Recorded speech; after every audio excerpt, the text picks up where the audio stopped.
We'd like to welcome each and every individual to Voices of Integrity podcast. And we have interesting people, and we do, a podcast or two or three. Only the most interesting, like get a whole series, like they get their own time slot. And Amy is one of those people. I am curious though, Nora, as to why you join us live, and like why do you join us live every week, Nora? I feel like there's always something to learn.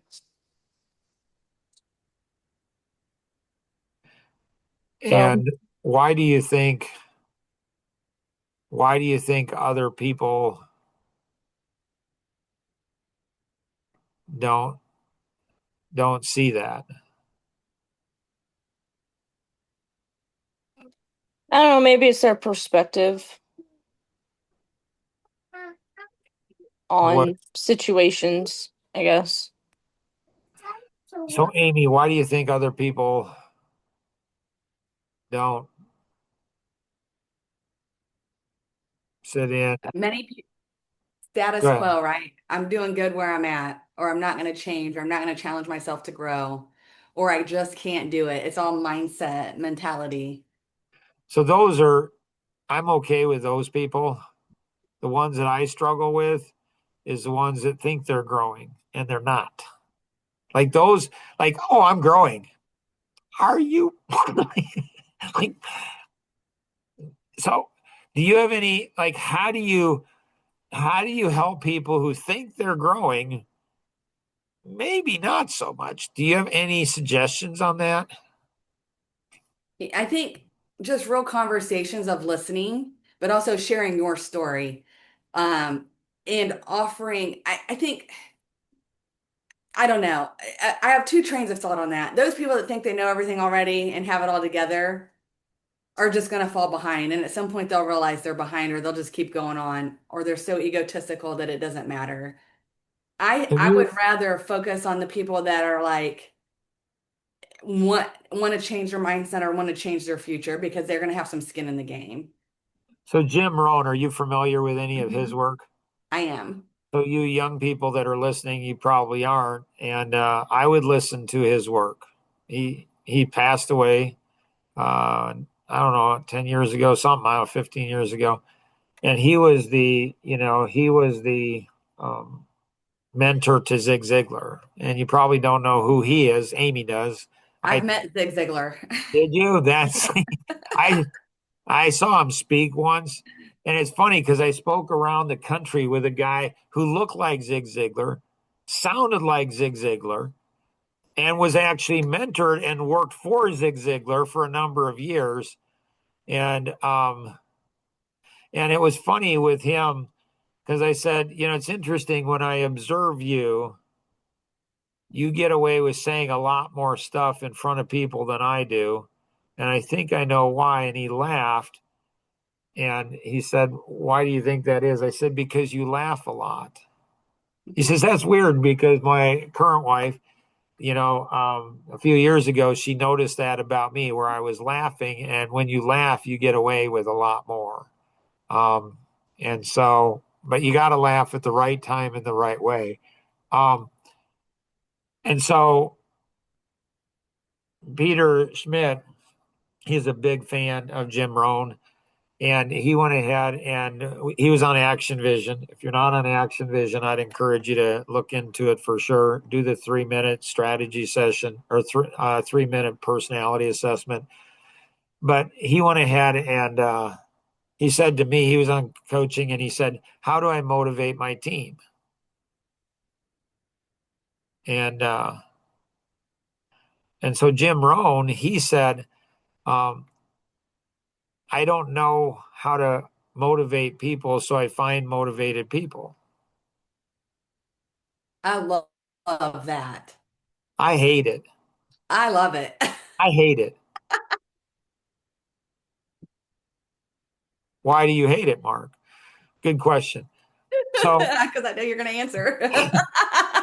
so, so, like, it was just a few months after he had died, and I said, "Well, I wish I could talk to Jim Rohn."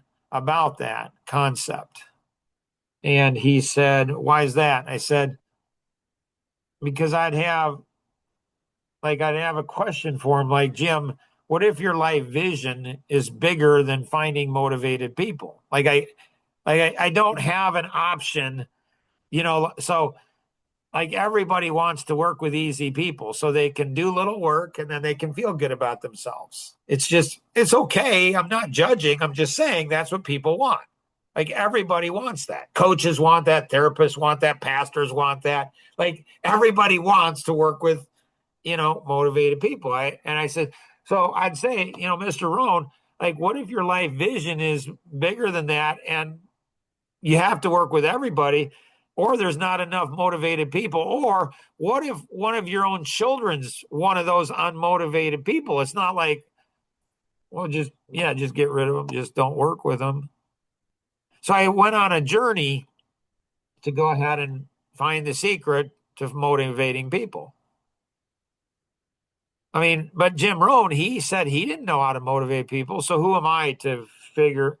I mean, Jim Rohn, he's a pretty smart guy. Well, your personality, the assessment, right? The 3-minute survey gives you good insight on that person and what makes people tick. So if you're talking their language or their love language or their personality language, it gives you an opportunity to motivate them because So you're going to relate to them in the words that they want to hear. And I was writing a book, co-authoring a book with my two nieces, Olivia and Brianna, and they were 5 and 7 at the time.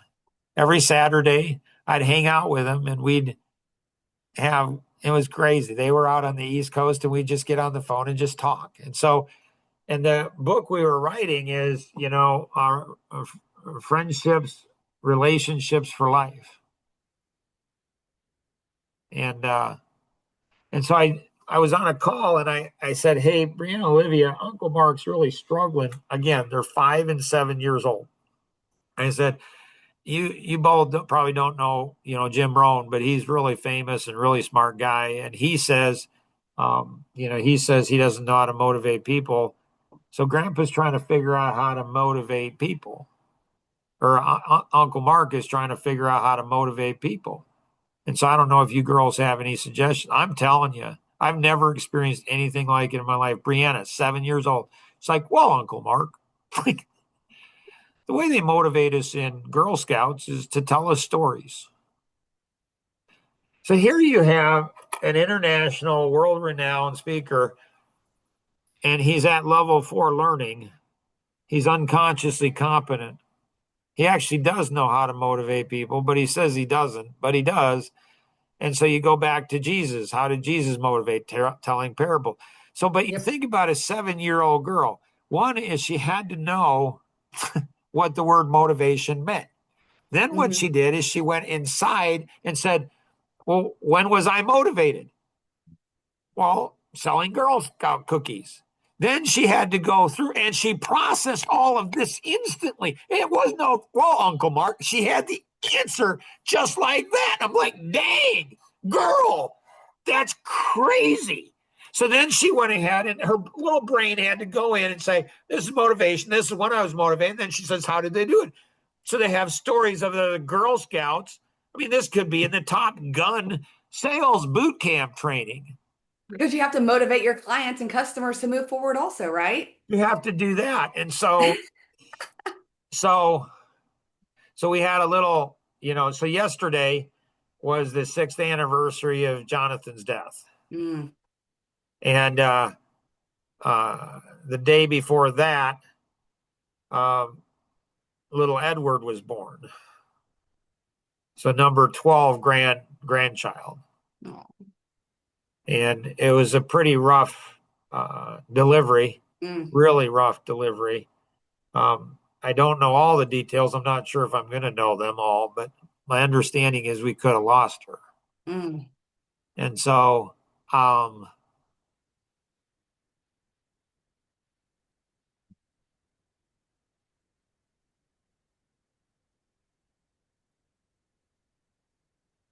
so after Jonathan died, like I was pretty intense. most would say very intense. Some have, Maggie Todd, I don't know if I ever told you a story about her. So she was a lady in my dad's church and she didn't like me. It's a church of like 125, 150. She did not like me. Um, she never told me that. I could just feel it. Like she doesn't Mhm. like me. Her husband, he really liked me a lot. Not a big deal because he liked everybody. But so I purposely didn't develop, and it's a small church. It's not like a mega church. Like you see them 3 times a week. Right. So it's pretty, and so I didn't avoid him, but I didn't go deep with him out of respect for, his wife, and she didn't like me. And I'm like, okay, I don't know why. So 5 years after they started attending the church, they came over, they were over at our house, and Maggie's sitting at the table. And she's like, Mark, I don't know if you knew this, but I've never liked you. Like straight up, just rip it off. I loved it. I'm like, that is so cool, Maggie. That's amazing. Like, thank you for telling. Like, I did know it actually, but I've never known why. Like, why don't? She's like, you are the most intense person I've ever met in my life. I'm like, uh. So I was probably in my early 30s, Mhm. maybe mid 30s, early to mid 30s, and I said, I don't ever remember being intense around you, Maggie, in 5 years. She says, do you remember the first time we met? Don't. She's like, I was at the front of the church and you walked in through the double doors in the back. I'm like, okay. I mean, so was I upset or no? No, you just walked in. Now, she's a fine Christian woman, obviously going to a Baptist church. And so let me get this straight. I just walk in and you don't like me. I'm not yelling, screaming. All I do, my mere presence, and she doesn't like me. You probably walk with intensity, Mark, like on a mission. Tell me, how's your pace? How do you walk? So should I stop that? No, because I walk the same way. But do you recognize how you walk into a Oh, room? it's there's, yeah, they're like, yeah, yeah, so, but like, why doesn't I share that story? And like, why don't Christians, why don't pastors, why don't they go ahead and do something about that? Like, what does that do to a 30-year-old man? Like, what does he do? Like, I can't even walk into a church. Like, Right. I'm just walking, for crying out loud. And you're going to be angry with me and upset with me? What in the world? And pastors, will they do? They'll do the same thing that women do. Do you know what women do when I share my trauma, Amy? They probably shut down and don't respond, turn away. No, they actually laugh. They Oh, just, they, why? I'm that's fine. crazy. It's okay, right? I think so. I don't know. Is it a nervous laugh or they don't know how to respond or they don't know how to act? Like I had a friend who had a nervous laugh. And so if something was like really heavy or going on, she would start giggling. But I can't imagine that everybody you'd come across in that would be that way. But Most, yeah, most on, everybody. on the flip side, Mark, so I'm studying strongholds right now. Okay, nice. Yeah. Which intensity, by the way, is a stronghold. And I'm digging through that as well because I'm a very intense person at times, very ambitious, very driven, and that can be a stronghold and not always be the best. So I think also if you strike to the core, like if your trauma is a trauma they can relate to or have experienced, I think that also causes them to have an adverse kind of out of sorts kind of reaction like laughing or dismissing it because it struck something in them also. What's interesting because my mom was one of the closest people in the world to me. And I was in my home office and I got word that she died. So we knew that, she was in hospice. And so I go into the kitchen and I tell my wife and one of my daughters, that grandma's died, and my wife and daughter started laughing. And I was fine with it. I mean, I was fine with it. It's because, like, my mom, she was just cool. She was just cool. So, she's like, I'm talking to her after my dad died. My dad died a year before my mom did. And at my dad's funeral, so they had been married 55 years. Mm. At my dad's funeral, a widower came up to her and asked her for a date. Oh my goodness. Huh. Actually, all right, I'm down for that. It was it was just weird. He's like, "Hey, Karen, do you want to go out for coffee?" And she's like, are you asking me for a date?"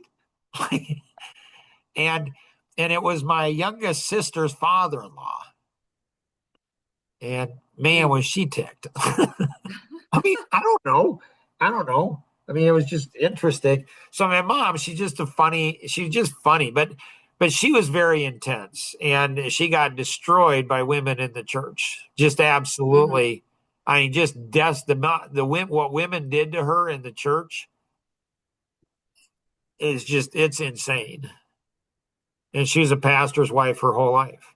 Yeah. I think pastors' wives have a very difficult road as well. There's an expectation on them that's unbelievable because they sometimes are elevated or people are jealous, and women are horrible about being jealous of other women. And I think there's a jealousy that goes in there and an expectation that the pastor's wife needs to be this most perfect, loving, caring, compassionate woman just because it's her husband's position in the church. And it's not fair and it's not accurate. We did Action Vision coaching for the president's wife of Moody Bible Institute a number of years ago. And I asked her what her biggest challenge was. And she said, Mark, it's knowing if people want to be my friend because of me or because I'm the wife of the president. Yep, it's a lonely place for women that have husbands that are in a leadership role that are prominent at times. Yeah.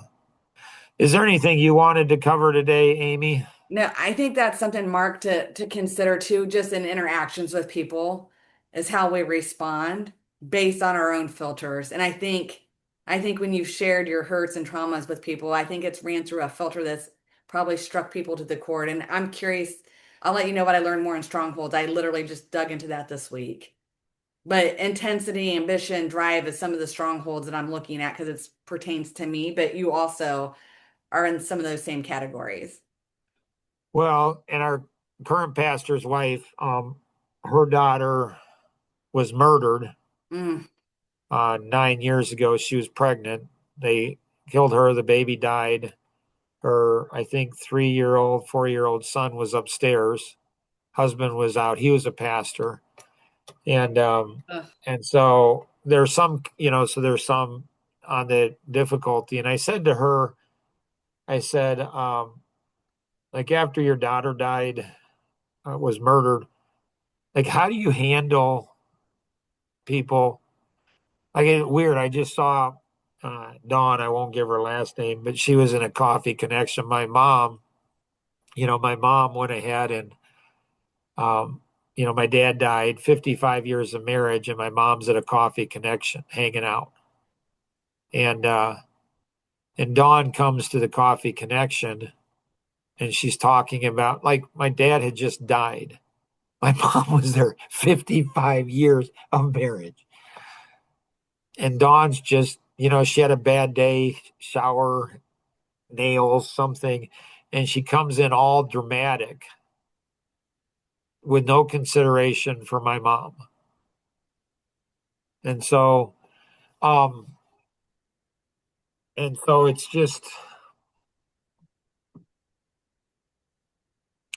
so so I asked her, I said, like when people go ahead and say they have problems, they have this and this and this, like, like how do you deal with that? And so Like, so I was really intense before Jonathan died, and Jonathan's death just, it's 1,000 multiplier. You Yeah, just, I can't imagine. it's like really. And so it's almost like I love being around my grandkids. And so if people can see me with my grandchildren, they see a part of me they can't see otherwise. Yeah. And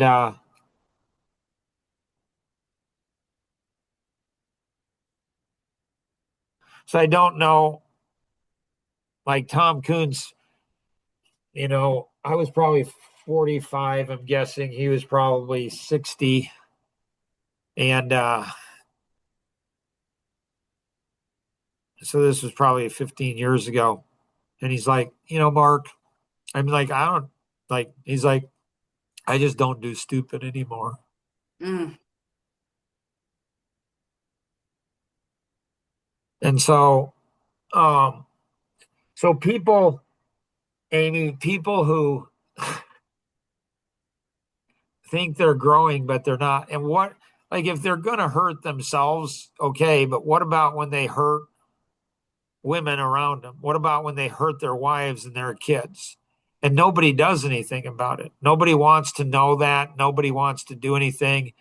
Like Maylin Electricon, that was her maiden name. She and I went to, Christian school together in high school, and she's been a missionary over in Hong Kong for decades. And she got support from that, easy.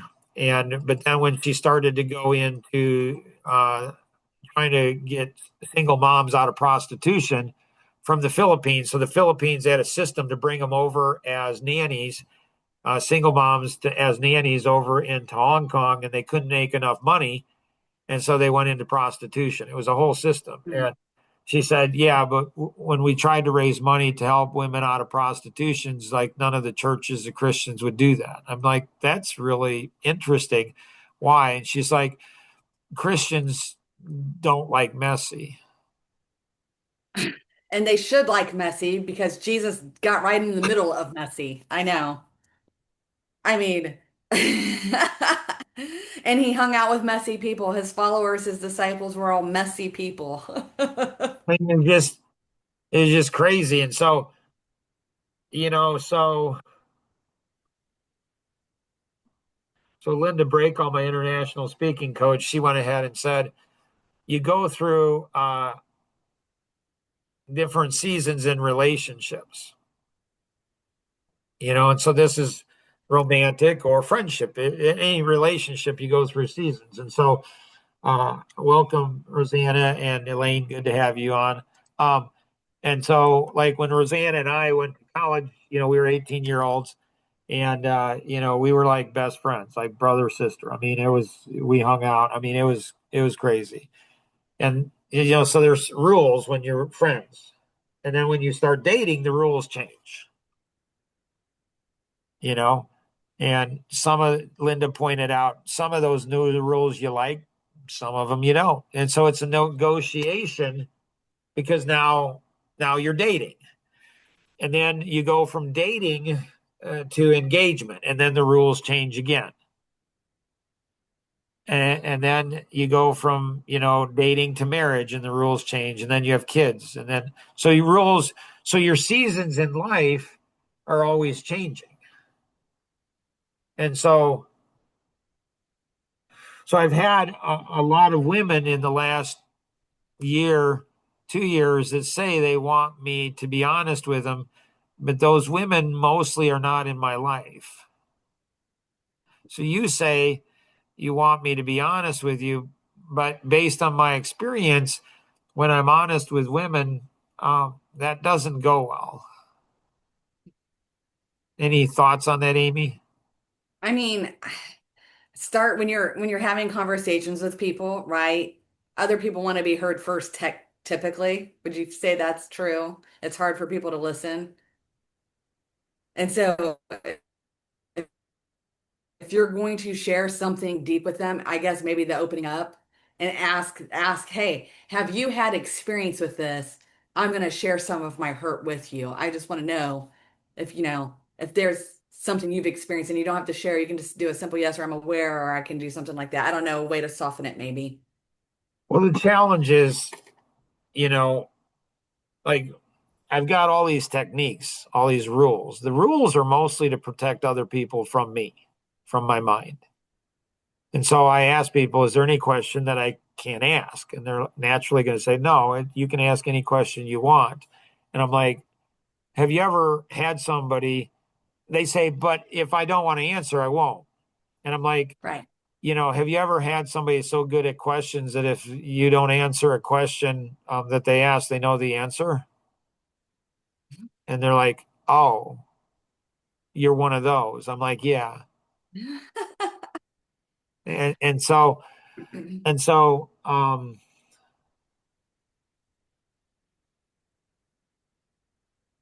so like, man, even when I was probably 30 or probably 29, 30 years old. And Dan Graham, he played, professional football for the Tampa Bay Buccaneers.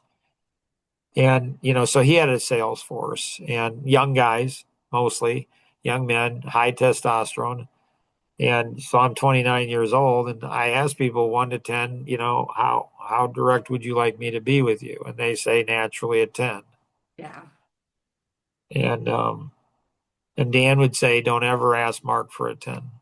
Yeah, because you're going to He'll, get the full on you'll, intensity. he'll bury you. I mean, he said, I've seen grown men, cry. Michael Cogdill,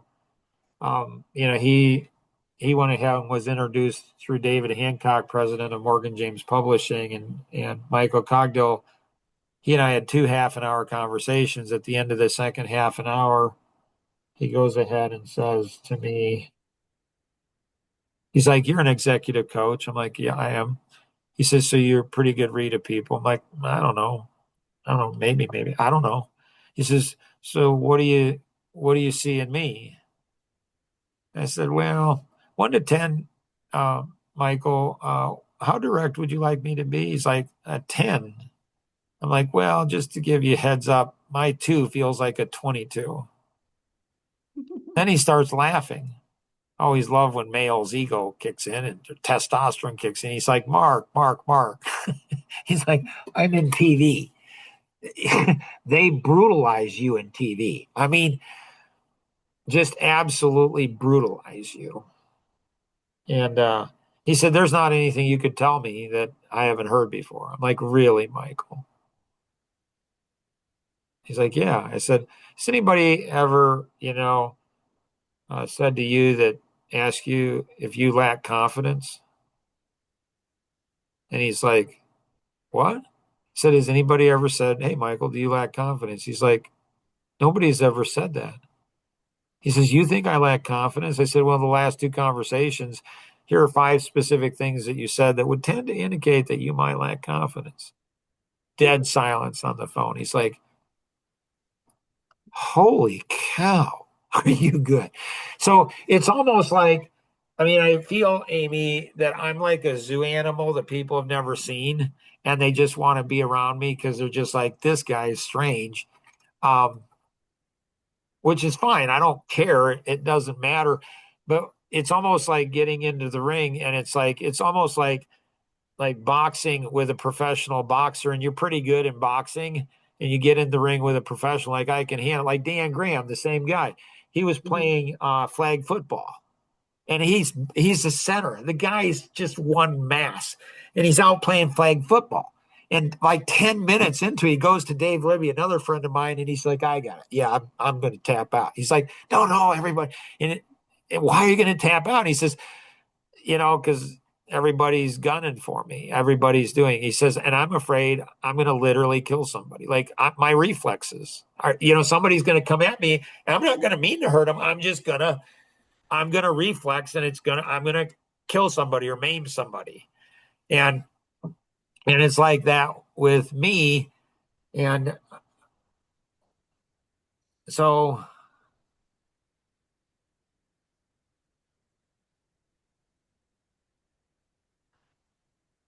I feel lost, Amy.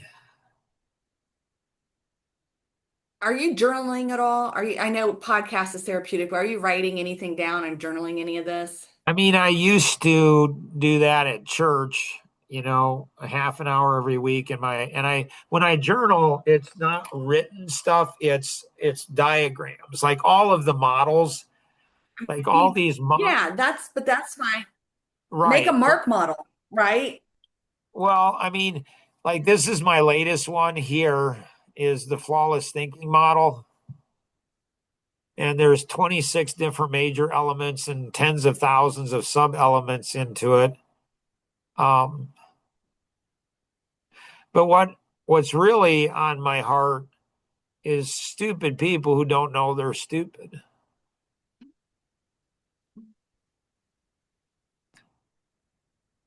Lazy people who don't know they're lazy.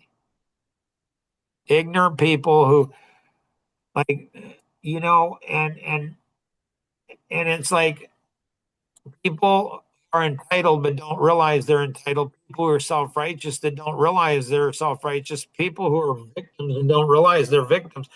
Like they don't see the truth. And it's like, I don't even know what to do with them. And and so have you taught like I wrestle and chat with God all the time. Have you given us over to God to give you direction and insight on what the next step is here, since this is one of your kind of passions right now? Like how to approach, how to develop, how to connect, how to relate. And Dale Williams, 23, 4 years ago, he used to be my best friend, and he was the pastor that kicked me out of the church. And he prayed for years that I would have my gifts without the downside of the gifts. Like I would have Yeah. the ability to do everything I can do without the downside of those things.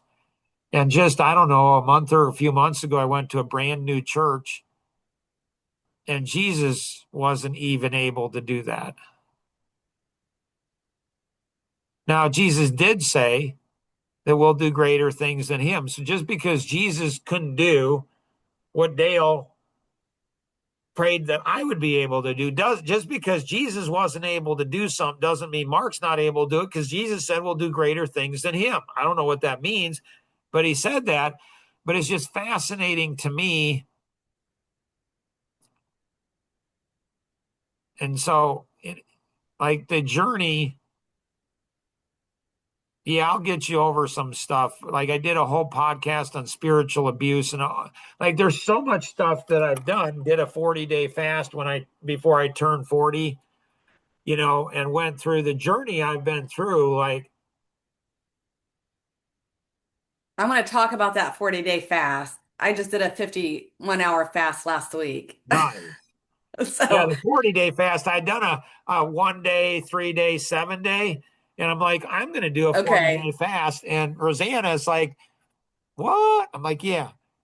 Like, I want to talk about that. The longest I've done is 72 hours, and I did not feel real good after that one. And that's the another key thing. is, yeah, the key is once you get past 7 days, you don't even need to eat. You just all of a sudden your body just it's crazy. But yeah, we can go over that because that whole journey and what happened at 40 is Yeah. is just insane. Yeah. I think too, I think the stronghold, although I had some good insight from God during my fast, the real insight came this week. That fast was last week and it ended on Friday last week. I started on Wednesday or Tuesday. I can't remember when I started, but whatever I did, I monitor that. And then but anyways, I want to talk more about that because I also want to talk about are we seduced by entitlement here on your screen, right? And life being easy. I think those are all things why we have an expectation of what our life is. You have an expectation right now. The people you're trying to reach are have Actually, blind spots, but we all have blind I spots. don't know if I do have any expectations anymore. I just like, Yeah. yep, no, people are going to be people. It's what it is. So Yeah. it's almost like it's almost like I've given up. I have no hope anymore. Yeah. Like, Well, people are going to be people. That's what they're going to do. They just are. They just are. There's nothing that I can do to go ahead and help people see. Like they don't want to see the future. They don't they don't want to see the future. They just don't, they're blind to it. And they don't want to see it because then they'd have to give up one of their, like you say, strongholds. Like you got to give that up. If you don't give that up, so yeah, we're gonna have some really Yeah, cool sessions. Anything else you got? that's it. All right, you're awesome. Thank you. Thanks, Mark. Good see you. Bye.